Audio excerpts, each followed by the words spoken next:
ระเบียบចិញ្ចឹមប្រៀបបងប្អូនតោះយើងស្ដាប់បន្តិចដើម្បីឲ្យបងប្អូន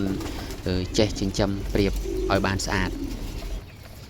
ប្រៀបថ្មីត្បិតតើវាធន់នឹងជំងឺជាងមាន់បងប្អូនប៉ុន្តែវានៅតែឈឺដែរ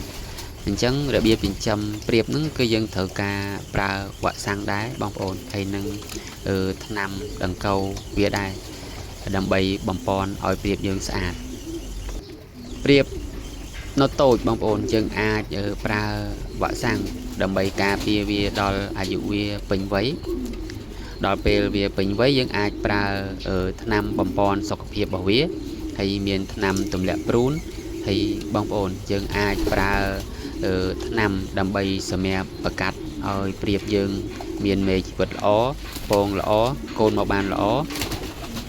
ដល់ពេលប្រៀបឈឺយើងមានចាប់ដើមបំបែកវាដើម្បីប្រើថ្នាំឲ្យវាសុខភាពល្អឡើងវិញចំពោះការចិញ្ចឹមប្រៀបយើងត្រូវបែងចែកជាកូនប្រៀបជាប្រៀបជំទង់និងជាប្រៀបមេបាចំណីក៏អាចឲ្យស៊ីខុសគ្នាកូនប្រៀបយើងអាចឲ្យមានប្រូតេអ៊ីនរាងច្រើនហើយប្រៀបជំទង់យើងអាចបំពន់វាឲ្យធំឲ្យមានសាច់ចំណែកប្រៀបមេបាយើងថែរក្សាវាឲ្យវាមានគីឡូធម្មតាដើម្បីវាបង្កើតពងដើម្បីវាបង្កើតកូនឲ្យយើងអញ្ចឹងខ្ញុំរំលឹករបៀបចិញ្ចឹមប្រៀបបន្តិចបងប្អូនតោះបងប្អូនប្រៀបយើងអាចចិញ្ចឹមបានពីរបែបទីមួយគឺយើង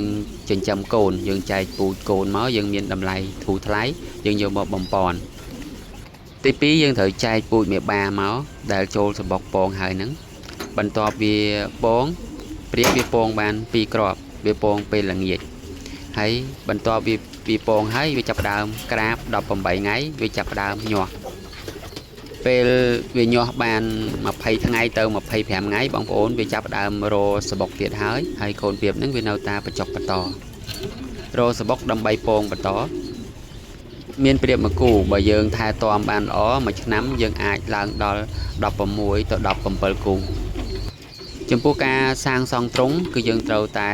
បិទបាំងឲ្យបានចិត្តល្អកុំឲ្យសត្វសាហាវសត្វស្មាសត្វពស់សត្វកណ្ដុរមកខំបំផ្លាញប្រៀបយើងចំណីប្រៀបមានស្រូវពោតសណ្តែកស្រូវសាលីក្របធញ្ញជាតិផ្សេងៗបើយើងមានបាយសល់ច្រើនយើងអាចហាលឲ្យក្រៀមយកមកឲ្យប្រៀបស៊ីបានយើងត្រូវដាក់ទឹកស្អាតជាប្រចាំកុំឲ្យដាច់ដើម្បីឲ្យប្រៀបយើងផឹកយើងទៅធ្វើអនាម័យសម្អាតទ្រុងមួយអាទិត្យម្ដងមួយអាទិត្យ2ដងបើសិនណាជាប្រៀបច្រើនពេលដែលយើងដកប្រៀបចេញយើងអាចបាញ់ថ្នាំសម្លាប់មេរោគដើម្បីកុំឲ្យប្រៀបយើងឈឺពេលយប់អាកាសធាតុត្រជាក់ខ្លាំងយើងអាចបិទបាំងទ្រុងដើម្បីកុំឲ្យប្រៀបយើងផ្ដាសាយយើងចេះចិញ្ចឹមប្រៀបយើងអាចរកចំណូលបានច្រើននៅក្នុងរបរនេះបងប្អូនយើងចែកជាពូជប្រៀបយើងចែកជាសាច់ម្ហូបបងប្អូនយើងត្រូវការច្រើនចំពោះការចិញ្ចឹមការរៀបចំការធ្វើបងប្អូនច្នៃប្រឌិតដោយផ្ទាល់បងប្អូនព្រោះអីការចិញ្ចឹមប្រៀប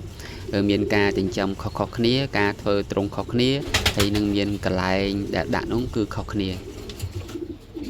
បើសិនណាយើងមានទ្រុងទលាយអាចបិទបើកបាន